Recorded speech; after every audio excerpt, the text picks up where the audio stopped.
से हिंदुस्तान वालों को गुजरना पड़ेगा अगर नहीं सुधरे तो। मैं बद्दुआ के तौर पे नहीं कह रहा हूं, मैं पेशीन गोई के तौर पे कह रहा हूं और ये दुआ करता हूं कि अल्लाह तुम्हें कभी वो दिन ना दिखाए। लेकिन जो कौम जिना के, शराब के, जुए के, अल्लाह की नाफरमानी के रास्ते पे जाती है, अल्लाह उस कौम को वो दिन जरूर दिखाता है। क्योंकि जब किसी कौम को तकरीर न सुधारे, किसी कौम को बुजुर्गों की नसीहत न सुधारे, तो अल्लाह ताला फिर उस कौम पर जालिम हुक्मरां मुसल्लत करके फिर उनको सुधारता है। इसलिए मेरी कौम के जवानों, अपने आप में डूब के सोचो ना। आशिक़े रसूल बनते हो, गंदी फिल्म रोज देखते हो, क्या रोजाना कुरान देखते हो?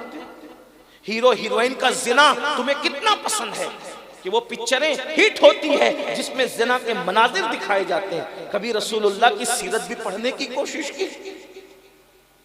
फेसबुक के लिए टाइम मिलता है, नमाज के लिए टाइम क्यों नहीं मिलता? कम से कम मुसलमान होने का ख्याल तो करो। कुत्तों को कुत्ता होने का ख्याल है, बकरी को बकरी होने का ख्याल है, भेड़ को भेड़ होने का ख्याल है, जानवर को जानवर होने का ख्याल है, हत्ता के काफिरों को भी काफिर होने का ख्याल है। मुसलमानों, तुम्हें मुसलमान होने का ख्याल है? कभी शेर को चारा खाते देखा है? शेर रहता है घास के दरमियान। डिस्कवरी की बात करने वालों, कभी शेर को चारा खाते देखा है? नहीं। क्यों? उसकी वजह यह है कि शेर को यह एहसास है कि मैं शेर हूं, मेरी गिज़ा चारा नहीं गोश्त है। कुत्ते को कभी खीर खाते देखा है? नहीं। हंसने की बात नहीं, कोई लतीफा नहीं कह रहा, ये तो किसी दिल जले की आहू बुकाए। कुत्ता खीर नहीं खाता, कुत्ता खीर नहीं, उसको एहसास है मैं कुत्ता हूं। यानी कुत्ता भी अपनी हदें जानता है कि मुझे क्या खाना चाहिए, क्या नहीं खाना चाहिए। शेर कुत्तों को भी एहसास है ना।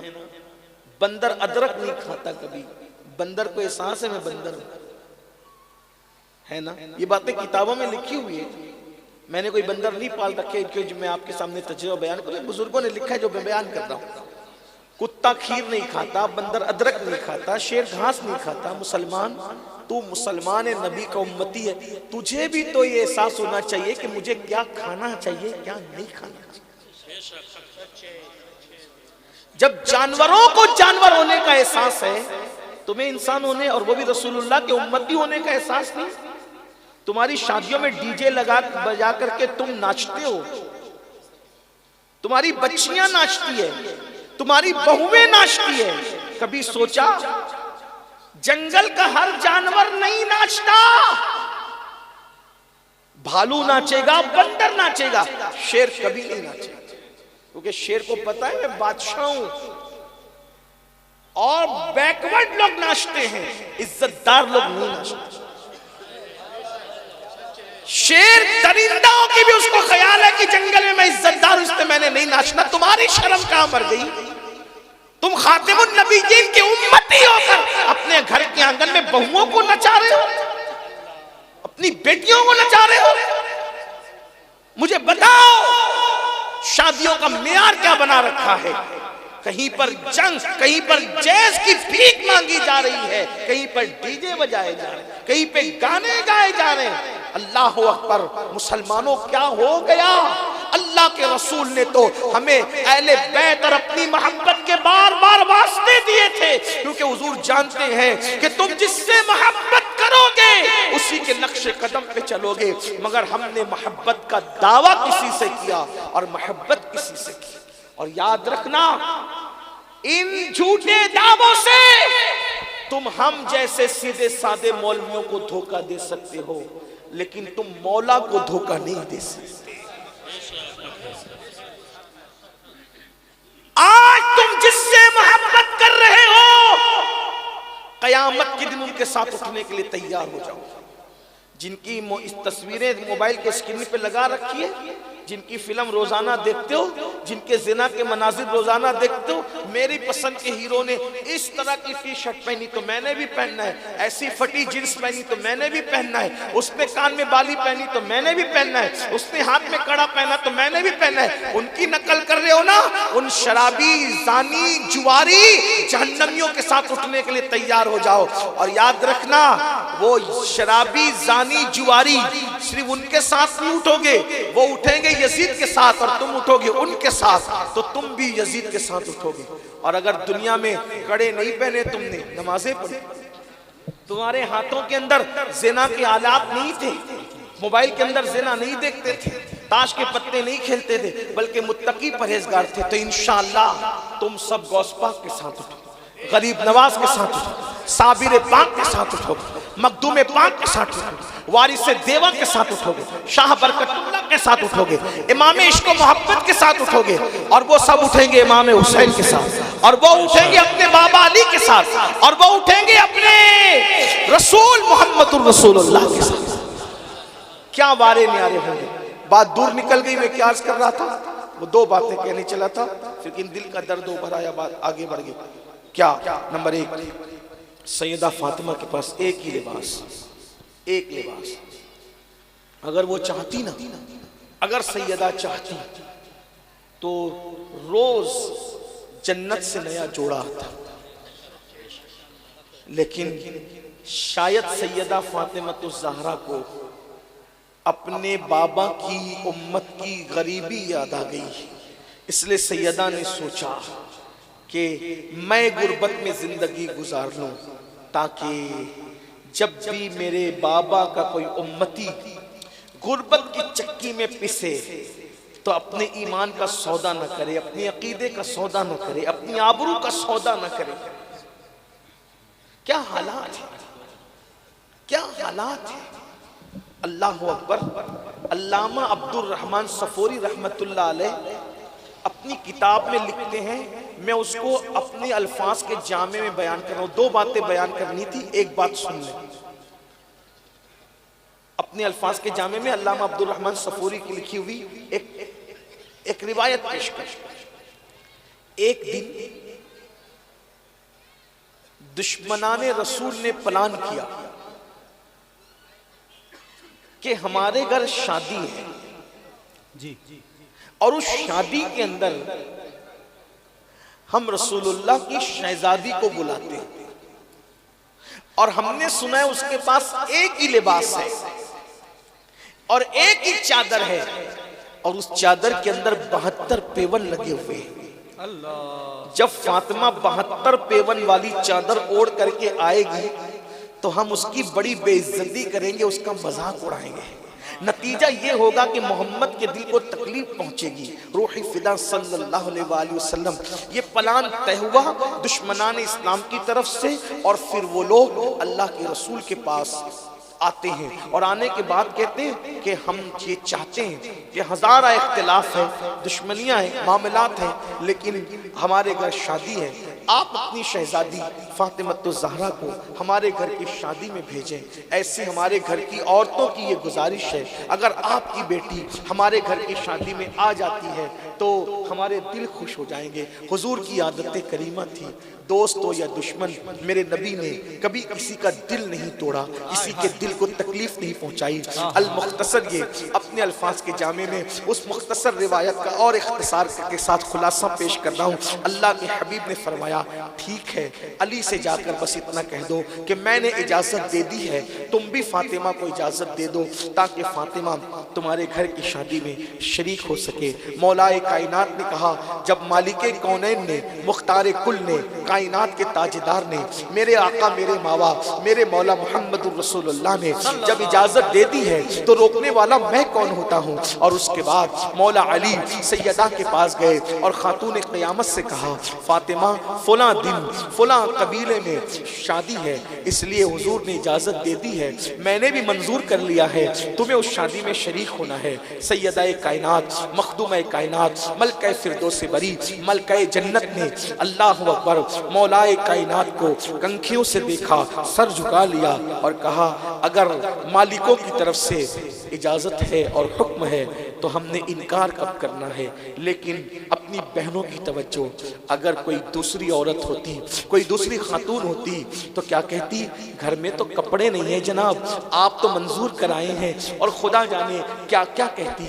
लेकिन वो साबिर की, साबिर रसूल की साबिरा शहजादी थी। अल्लाह अकबर, कायनात की मलका, मलका कौनैन, मलका फिरदौस बरी, तैयबा, ताहिरा, आबिदा, साहिदा, राकिया, साजिदा, नकिया, तकिया, ज़किया, उम्मे अबीहा, आलिमा, गैर मुअल्लिमा, उम्मुल हसनैन, मलका फिरदौस बरी, खातून जन्नत, खातून क़यामत, सैयदा फातिमतुज़ ज़हरा ने कुछ नहीं कहा, इसलिए कि मेरे आका ने अपनी शहजादी की ऐसी तरबियत की थी कि सब्र शुक्र का अजीम मुजस्समा थी सैयदा कायनात। बल्कि अम्मा जान सैयदा आयशा सिद्दीका फरमाती हैं, किरदार में, सूरत में, सीरत में, बोलने में, उठने में, बैठने में अगर हूबहू मैंने किसी को मोहम्मदुर रसूलुल्लाह की तरह देखा तो उसको फातिमा बिनते मोहम्मद कहते हैं। सुभान अल्लाह, सुभान अल्लाह। अपने बाबा की तस्वीर थी, सब्र में भी,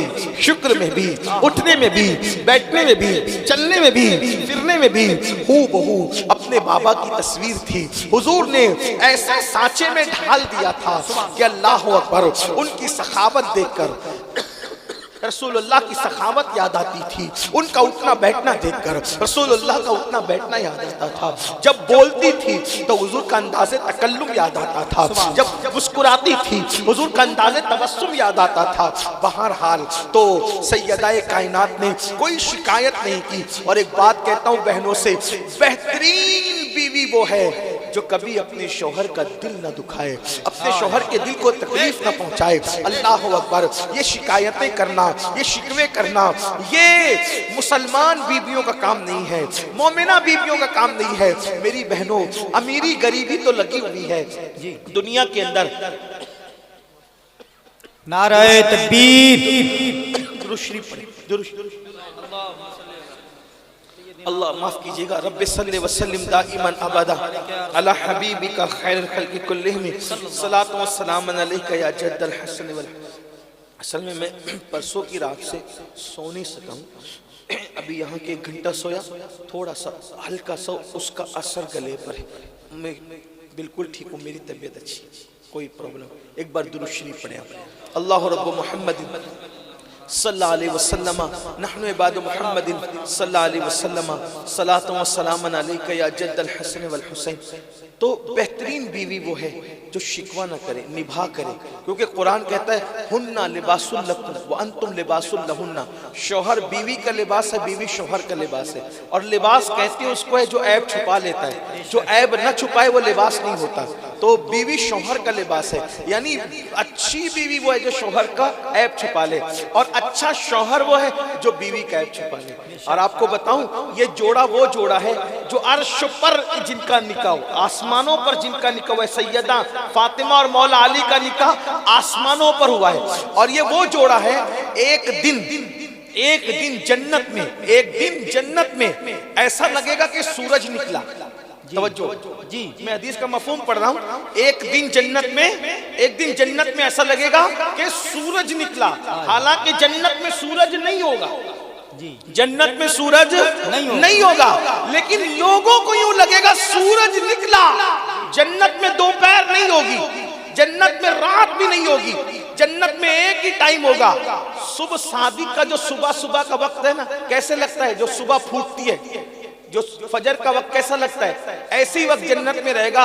और वो बहुत खूबसूरत वक्त है।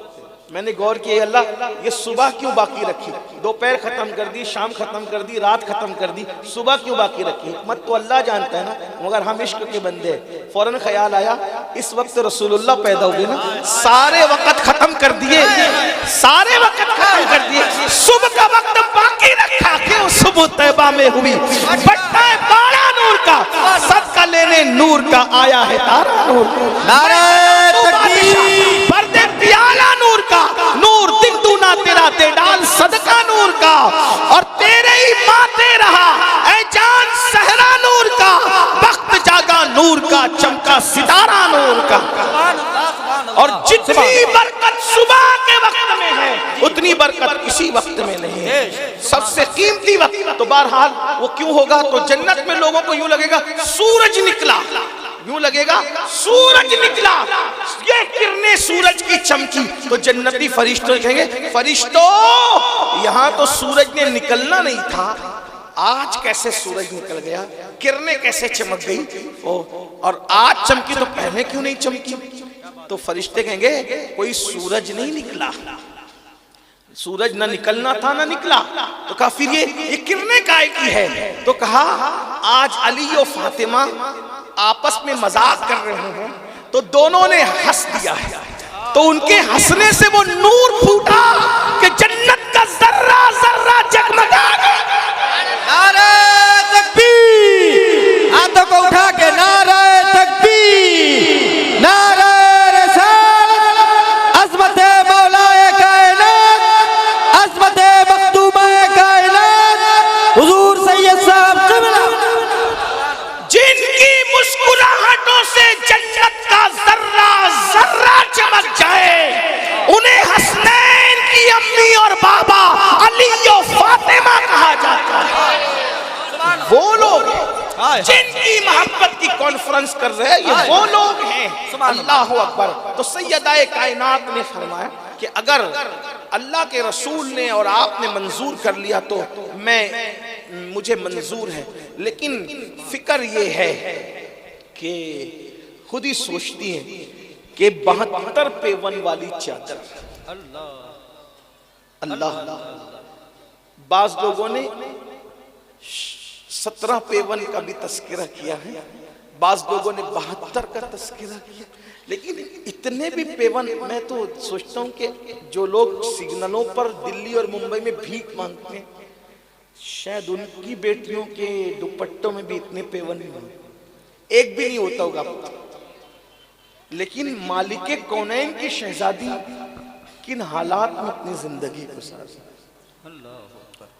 बिल आखिर ये सोचती रहती है, और एक दिन आता है कि वो तारीख आ जाती है जिस दिन सैयदा को शादी में जाना था, वही चादर पेवंदों वाली बदन पे डाला, और डाल करके जब पहुंची है महफिल में, तो दुश्मनाने रसूल की औरतें चारों तरफ से कहती है, बीबी आप आ गई?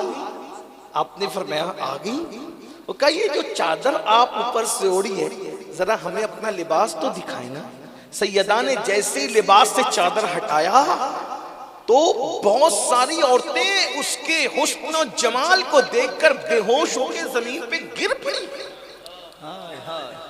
हालांकि आपने कोई लिबास नहीं पहना था अलग से, उसी लिबास को कुदरत ने इतना हुस्न दे दिया था, उनकी नजर में यूं जमा दिया था कि अल्लाह अकबर, वो लिबास की ताब न ला सकी।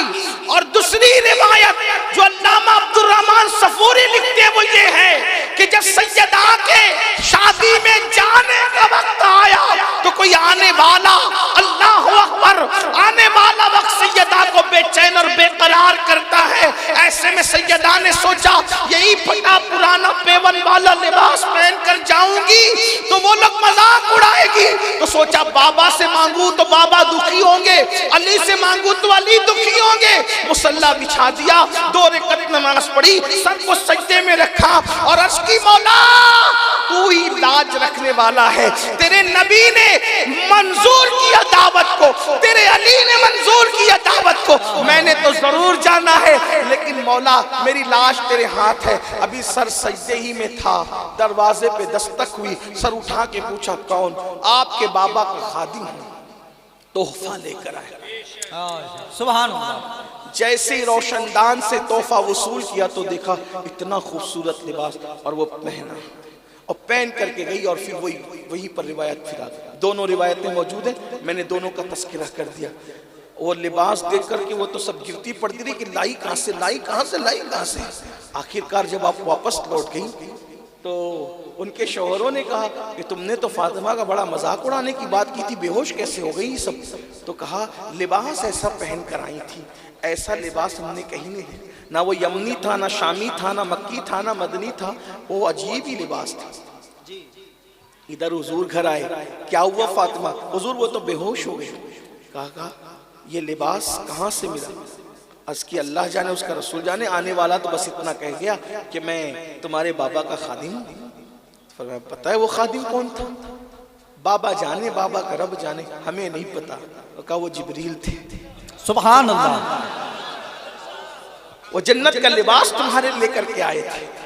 जब दुश्मनान इस्लाम की एक टोली आई और पूछा फातिमा ये लिबास कहाँ से आया था, तो आपने अर्ज़ किया वो तो बाबा का खादिम लाया। तो बाबा का खादिम कौन था? वो जिब्रील था। तो कहा जिसकी शहजादी जमीन के ऊपर जन्नत का लिबास पहन ले फिर वो मजहब झूठा कैसे हो सकता है? उस दिन कई यहूदिया खवातीन को ईमान की दौलत नसीब। सुभान अल्लाह, सुभान अल्लाह। अल्लामा अब्दुल रहमान ने कहाँ तक इंसाफ किया, कहाँ तक उनकी तहकीक है, ये तो वो जाने। मैंने बहसियत नाकिल ये बयान किया, लेकिन घर का हाल देखो, उन हालात में जिंदगी देखो।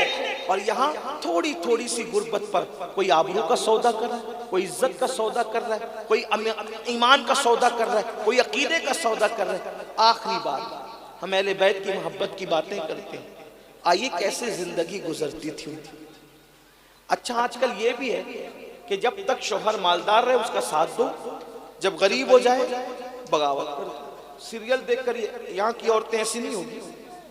या फिर ये मिजाज है, जब तक बीवी सेहतमंद रहे, एक दो बच्चे रहे, उसका साथ दो, जब बीवी का हुस्न थोड़ा सा ढलने लगे फिर किसी और की तरफ मुड़ जाओ। ये दोनों तरफ से ज्यादतियां हो रही। आओ क्या मिजाज है नबी के घर वालों का। जंग की हमाहमी है, जंग की मसरूफियत है। बस इसी पे मैं अपनी बात पूरी कर लूंगा।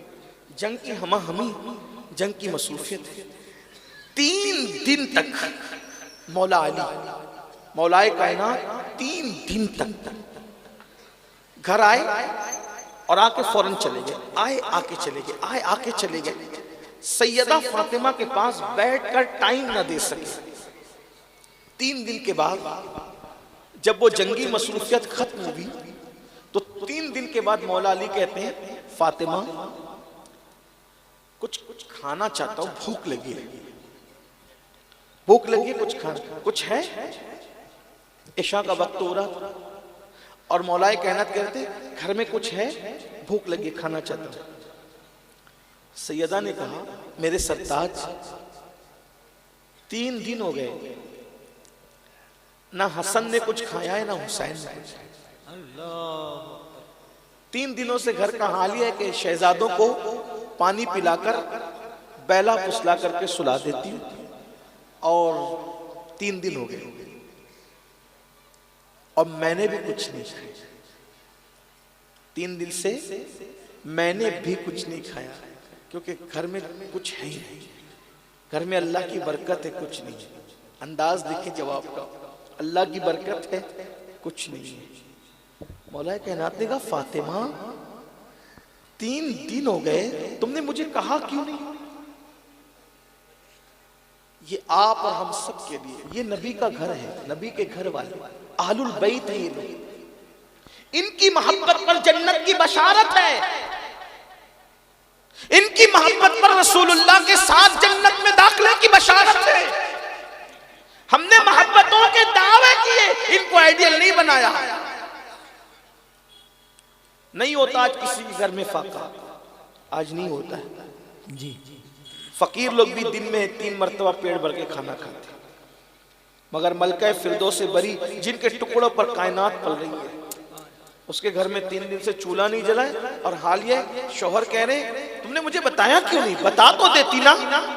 तो क्या कहती बता, क्या कहती? बाबा ने कहा था ना अली से कभी शिकायत नहीं करना। मैं कैसे शिकायत करती आपसे, और आप तो मसरूफ थे, आपकी मसरूफियत में मैं खलल पैदा करती, इसलिए 3 दिन से आपकी मसरूफियतों को देखते हुए बच्चों को भी बहला बहला कर सुला रही, मैंने भी कुछ नहीं खाया। अब मौलाए कायनात, अच्छा रुको, मैं जरा तलाश करता हूं, कोई मजदूरी अगर मिले तो मैं इंतजाम करता हूं। रात इशा के वक्त अब मजदूरी ढूंढने निकले अली, वो अली जो वलियों का सरदार, सुभान अल्लाह, खातिमुल विलायत, फातह खैबर है। और अहले सुन्नत के अकीदे में इमाम अहले सुन्नत कहते हैं शान अली मुर्तजा ये है, असले नस्ले सफा वस्ले वजह खुदा। नबी की नस्ल की असल को अली कहते हैं और खुदा के कुर्ब के सबब को अली कहते हैं। बाबे फसले विलायत में लाखों सलाम, जो हाथ पकड़कर विलायत के दरवाजे तक ले जाते हैं उसको अली कहते हैं। इसीलिए मेरे इमाम कहते हैं सलामी जिसके दर का हर वली है, अली है हाँ अली है हाँ अली है। सुभान अल्लाह। जिसके बच्चों की गुलामी जन्नती बना दे, जिसके दर पे झाड़ू देना विलायत का तमगा अता कर दे, जिसके बेटों में गौसे पाक और गरीब नवाज जैसी हस्तियां हो। अब वो इशा के वक्त जब सुनते हैं कि 3 दिन से घर में कुछ नहीं है तो कहते हैं अच्छा मैं जरा मजदूरी करके आता हूं। और रात का वक्त था, ऐसे तरक्की याफ्ता बज़ाहिर जो कारोबारी तरक्कियां हैं ऐसा दौर तो नहीं था। मगरिब बाद लोगों के दरवाजे पे जो चूल्हे होते थे घरों के अंदर वो बुझने लगते थे। इशा के बाद दरवाजे बंद हो जाते थे। इशा के बाद बिस्तरों पे सोने वाले सो जाते थे, मुसल्लों पे रोने वाले रोते थे, कोई नजर ही नहीं आता था रास्तों पे। मौलाए कायनात फरमाते हैं अच्छा मैं जरा देखता हूँ, कुछ मिलता है तो ले आता हूँ। मौलाए कायनात गए और कुछ लोगों से कहा कि क्या आज कोई मुख्तसर वक्त के लिए मजदूरी मिल सकती, कोई काम धाम मिल सकता है ताकि मैं कुछ इंतजाम करना है। रात हो गई थी, कुछ काम तो बचा नहीं था। खुदा का करना ये, अचानक मुसाफिरों का एक काफिला, तिजारती काफिला मदीने मुनव्वरा में आया। किसी ने कहा अली मदीने के बाजार में कल सुबह बिकने के लिए अभी कुछ सामान आया है और वो बाहर के लोग हैं, ताजिर लोग हैं, हो सकता है कुछ काम बन जाए। मौलाए कायनात गए और देखा कि उनका साजो सामान बहुत ज्यादा था। तो मौला अली ने फरमाया मैं तुम्हारा सामान उतार दूं, मैं तुम्हारा सामान उतार दूं। तो उन्होंने कहा हाँ हमें किसी मजदूर की जरूरत है, सामान उतार दो। कितने में उतारोगे? मौलाए कायनात ने कहा तुम्हें जो देना है दे देना, मैं सामान उतार देता हूँ। उन्होंने कहा सारा सामान उतार दीजिएगा ए जवान, सारा सामान उतार देना, बदले में हम तुम्हें 2 दिरहम देंगे, 2 चांदी के सिक्के 2 दिरहम देंगे। यहां मैं अपने जवानों की तवज्जो चाहता हूं। इतनी बड़ी हस्ती जो फतेह मक्का के दिन रसूलुल्लाह के कंधों पे खड़े की जाती है, इतनी बड़ी हस्ती जो शबे हिजरत रसूलुल्लाह के बिस्तर पे सुलाई जाती है, इतनी बड़ी हस्ती जिनके बारे में आका फरमाते हैं अली जिसको चिट्ठी देंगे रुक्का देंगे वो पुल सरात से सलामती के साथ गुजरेगा वरना कट के गिर जाएगा। इतनी बड़ी हस्ती हलाल रोजी के लिए अजनबी मुसाफिरों के सामान को अपने कंधों पे उठा रही है और हमारे जवानों को हलाल रोजी कमाने में शर्म आती है। अल्लाह के बंदो, जब अपने आप को गुलाम अली कहते हो तो आका हलाल कमाने के लिए बोझ उठा रहा है, तो तुम हलाल की तरफ तवज्जो क्यों नहीं करते? चोरी में शर्म होनी चाहिए, हराम कामों में शर्म होनी चाहिए, हराम कारोबार में शर्म होनी चाहिए। हलाल में शर्म मत करो, हलाल रोजी कमाना यही तो अल्लाह वालों की शान है। और अल्लाह के रसूल अलैहिस्सलाम फरमाते हैं जो हलाल कमाने के लिए जिल्लत की जगह खड़ा होता है अल्लाह उसको दुनिया और आखिरत में इज्जत अता फरमाएगा।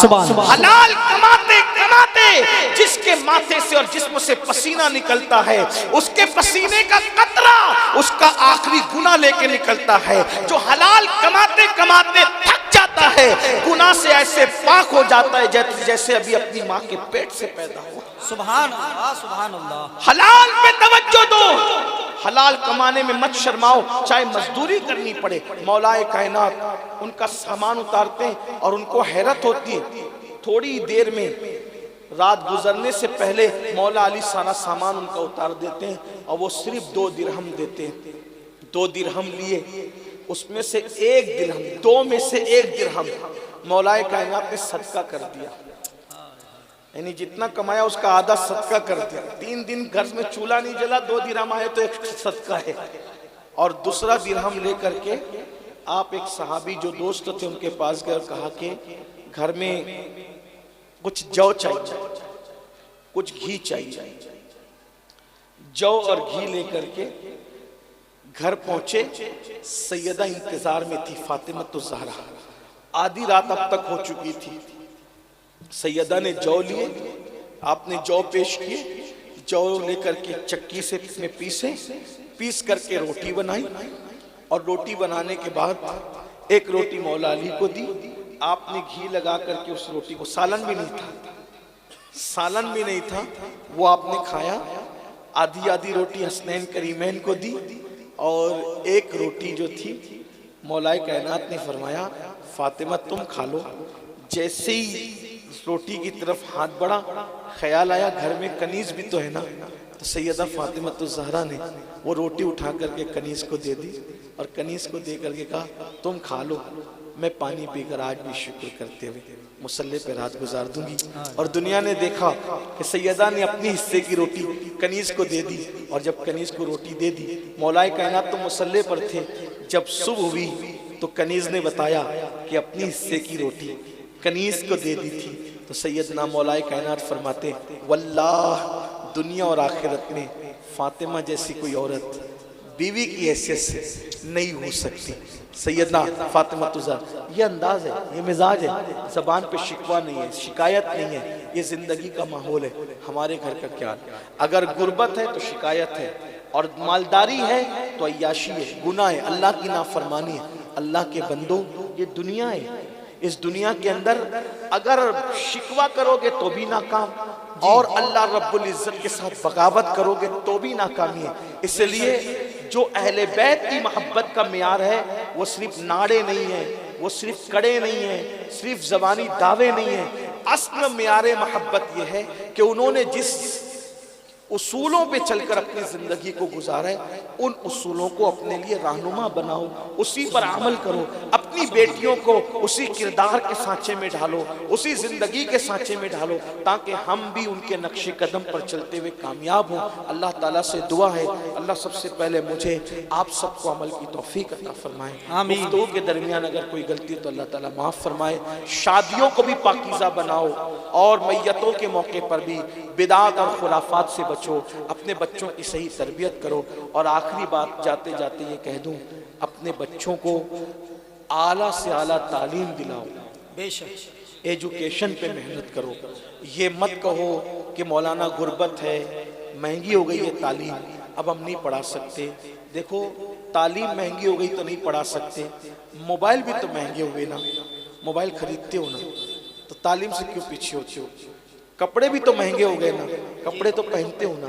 सवारियाँ भी तो महंगी हो गई है ना, सवारियाँ तो इस्तेमाल, एक तालीम ही महंगी है। मैं आपसे कहता हूँ हमारे महारेरा के मुर्शिदों ने ये नारा दिया, आधी रोटी खाएंगे बच्चों को पढ़ाएंगे।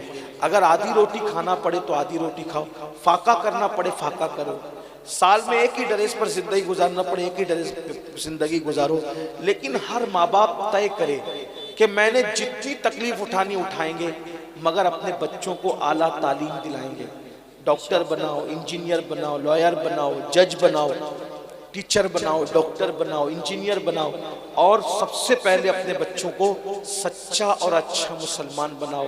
हर बच्चे को कुरान सही पढ़ना आना चाहिए, हर बच्चे को इस्लामी अकीदा मालूम होना चाहिए, हर बच्चे को जो है वो सुन्नियत का अकीदा मालूम होना चाहिए, ईमान और कुफ्र का फ़र्क मालूम होना चाहिए, सहाबा और अहले बैत और औलिया किराम का मकाम मर्तबा, रसूलों का मकाम मर्तबा, अल्लाह रब्बुल इज़्ज़त की शान, ये सारी चीज़ों का इल्म अपने बच्चों को होना चाहिए ताकि हमारे बच्चों के ईमान पर, अकीदे पर कोई डाका ना डाल सके। और अपने बच्चों को ये सारी चीज़ें हमें सिखाना होगी। और ये मत सोचो कि गुर्बत है गुर्बत है, अब गुर्बत बाकी नहीं रह गई है मेरे भाई। जिनको आप गुर्बत समझते हो वो गुर्बत नहीं है। गुर्बत वो थी कि लोगों के घर में चिराग भी नहीं थे जलाने के लिए, लोगों के घर में चूल्हे नहीं जलते थे। भाइयों अब तो चूल्हे रह भी नहीं गए, अब तो स्टोव आ गए हैं, गैस के चूल्हे आ गए हैं। अब बहुत अल्लाह ने फरावानी का दौर दिया है। अल्लाह अकबर, क्या शान है। और वो जिनको हम वसीला बनाते हैं पंजतन पाक को, उनमें सैयदा फातिमा ज़हरा की शान, हुजूर उनके लिए उठकर खड़े हो। हुजूर अकरम सल्लल्लाहु अलैहि वसल्लम उनके लिए उठ के खड़े होते हैं। सोचो तो सही, आज अगर कोई किसी के लिए उठकर खड़ा हो तो लोग कहते हैं ना यार फलां के लिए तो उलमा उठ के खड़े होते हैं, फलां के लिए तो पीर लोग उठ के खड़े होते हैं, फलां के लिए तो मशाइख उठ के लिए खड़े होते हैं। अल्लाह अकबर, उस सैयदा फातिमतुज़ ज़हरा की अजमत और बुजुर्गी का अंदाजा कौन लगाए जिनके लिए सैयदुल आलमीन उठकर खड़े होते हैं। इज्जत बढ़ाने के लिए, ताज़ीम देने के लिए मेरे प्यारे आका सल्लल्लाहु अलैहि वसल्लम के प्यारे दीवानों, आप अंदाजा करें, ये शान है सैयदाए कायनात की, मखदूमे कायनात की। और फिर इमाम हसन वो सिद्दीक अकबर जिनको अपने कंधों पे बिठाएं और मदीने की गलियों में घूमे, कोई पूछने वाला पूछे अबू बकर क्या कर रहे हो, तो सिद्दीक अकबर फरमाए मैंने जो अपने नबी को करते देखा है वही कर रहा हूं। इमाम हुसैन की शान क्या कि सैयदना अबू हुरैरा उनकी जूतियों को अपने अमामे के शिमले से साफ करें और जब इमाम हुसैन कहे ऐ मेरे नाना के सहाबी अबू हुरैरा ये क्या करते हो, तो अबू हुरैरा कहते हैं शहजादा हुसैन जो फजीलतें मैं तुम्हारी जानता हूं, अगर वो फजीलतें मैं तुम्हारी लोगों को बता दूं तो लोग तुम्हें जमीन पे चलने न दे बल्कि लोग तुम्हें अपने कंधों पे उठा कर लेकर फिरते रहे। ये वो खानदान है, इनकी मोहब्बत को अल्लाह ने हम पे फर्ज किया। कुरान कहता है उल ला अस्अलुकुम अलैहि अजरा इल्लल मवद्दत फिल कुर्बा। ऐ महबूब आप फरमा दी क्या कि मैंने तुम्हें जो कुछ दिया उस पर मैं तुमसे कोई सिला और अज्र नहीं मांगता, इल्लल मवद्दत फिल कुर्बा, बस मैं इतना चाहता हूं कि तुम मेरे कराबतदारों से मोहब्बत करो। जब ये आयत नाजिल हुई तो सहाबे किराम ने पूछा हुजूर इस आयत मुबारका में जिनकी मोहब्बत को हम पे फर्ज किया वो कौन लोग हैं? तो एक हदीस है, कई हदीसें, उसमें से एक है जिनकी मोहब्बत अल्लाह ने तुम पे फर्ज की वो है अली, फातिमा, हसन और हुसैन। इनकी मोहब्बत अल्लाह ने तुम पे फर्ज की। बाद में दूसरी अहदीस बनु हाशिम के मुतालिक भी है, फिर बाद में और अहदीस क़यामत तक के सादात के लिए भी है, लेकिन एक हदीस ये भी है। अब यहाँ पर गुफ्तगू को समेटते हुए आपकी तवज्जो चाहते हुए आप मुझे बताएं कि आखिर अहले बैत की मोहब्बत पर रसूलुल्लाह ने इतना जोर क्यों दिया? लोगों से मोहब्बत कर कहते रहे, बल्कि फरमाते हैं अहब्बल्लाहु मन अहब्बा हुसैन, जो मेरे हुसैन से मोहब्बत करेगा अल्लाह उससे मोहब्बत करेगा। एक मकाम पे फरमाया जो मेरी अहले बैत से मुझसे मोहब्बत करेगा तो जन्नत में मैं जहां रहूंगा मेरी अहले बैत से मोहब्बत करने वाले भी मेरे साथ जन्नत में रखे जाएंगे। गौर करें ये इतनी अहले बैत की मोहब्बत पे जोर क्यों दिया गया?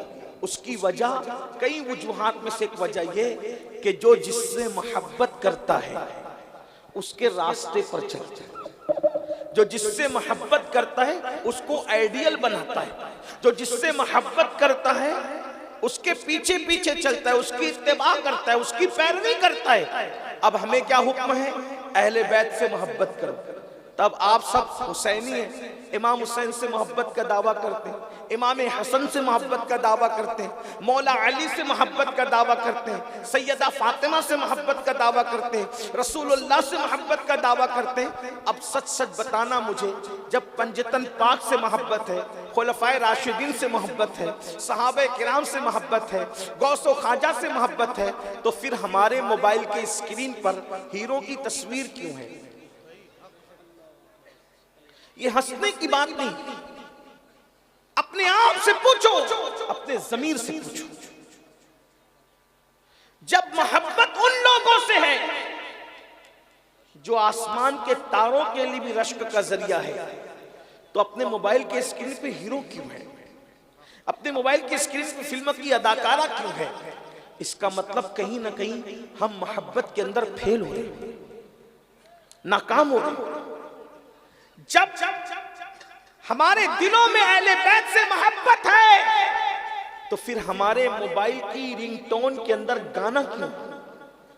अहले बैत की मनकबत क्यों नहीं? सहाबा की मनकबत क्यों नहीं, रसूलुल्लाह की नात क्यों नहीं? आप बताएं ऐसा क्यों है? इसका मतलब हम दावा किसी और की मोहब्बत का करते हैं और दिल हम कहीं और दे रहे हैं। अगर हमने वाक़ियतन अहले बैत से मोहब्बत की होती, अगर वाक़ियतन हमारे दिल में सहाबा की मोहब्बत होती, अगर वाक़ियतन हमारे दिल में रसूलुल्लाह की मोहब्बत होती, तो मेरे भाइयों हम ये सब न करते जो कर रहे हैं। किसी औरत पर पाप की नजर डालना कोई आशिक़े रसूल कर सकता है? शादियों के अंदर डीजे बजाना कोई आशिक़े रसूल कर सकता है?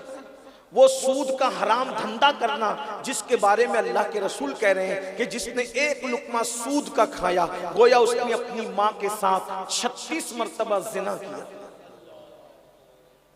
36 बार माँ के साथ जिना करने वाला और सूद का एक लुकमा खाने वाला बराबर है। जिसका पूरा जिस्म हराम की गिज़ा से बन रहा है, वो अहले बैत का आशिक हो सकता है? वो अहले बैत का मुहिब हो सकता है?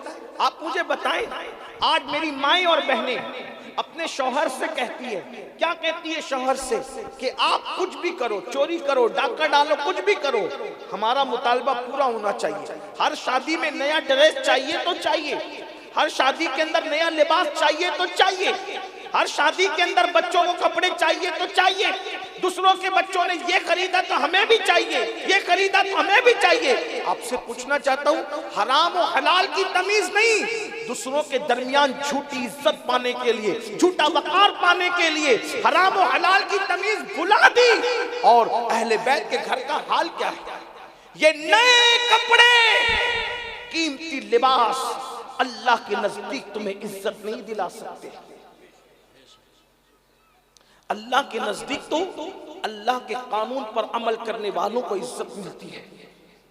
आज मेरी बहनें नए लिबास के चक्कर में कुछ बच्चियां तो यहां तक गिरती जा रही है कि अपनी आबरू का सौदा तक कर लेती है। ये नाजायज और हराम ताल्लुकात में क्या हो रहा है? किसी ने लालच दे दी, हम तुम्हें मोबाइल देंगे, आबरू का सौदा हो रहा है। हम तुम्हारे साथ शादी कर लेंगे, आबरू का सौदा हो रहा है। कौम कहां जा रही है? हुजूर ने हमें दर्स दिया था, मेरी अहले बैत की मोहब्बत का दामन पकड़ कर रखना, क्योंकि आका जानते थे जो सच्ची मोहब्बत करेगा उसी के तरीके पे चलेगा। आइए अहले बैत से मोहब्बत करते हो, मैं उनके घर की एक झलक तुम्हें दिखाऊं, उनके घर की एक झलक तुम्हें दिखाऊं। मेरे भाइयों एक झलक देखिए, सैयदा फातिमतुज़ ज़हरा के घर का हाल ये है कि फातिमतुज़ ज़हरा रज़ी अल्लाह ताला अन्हा के पास एक ही लिबास है, एक ही ड्रेस।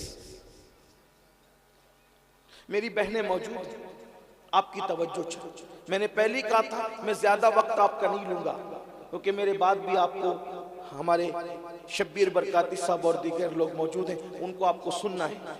लेकिन आप थोड़ी देर तवज्जो करें। आपसे भी कहता हूं, आप अगर बहन वाले, बेटी वाले, माँ वाले हैं तो आपकी तवज्जो भी घर पे होनी चाहिए।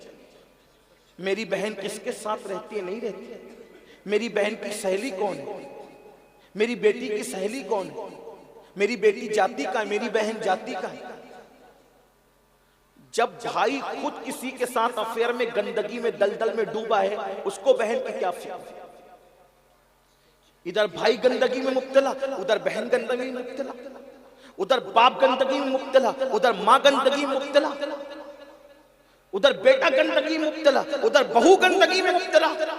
पूरे माशरे को तुमने गुनाहों की गंदगी से भरपूर गंदा कर दिया है, और फिर सोचते हो सुकून क्यों नहीं मिलता। अगर गुनाह इसी तरह से होते रहे, अभी तो कुछ नहीं है, इससे बदतरीन हालात देखने पड़ेंगे। फिलिस्तीन वाले जिन हालात से गुजर रहे हैं, उस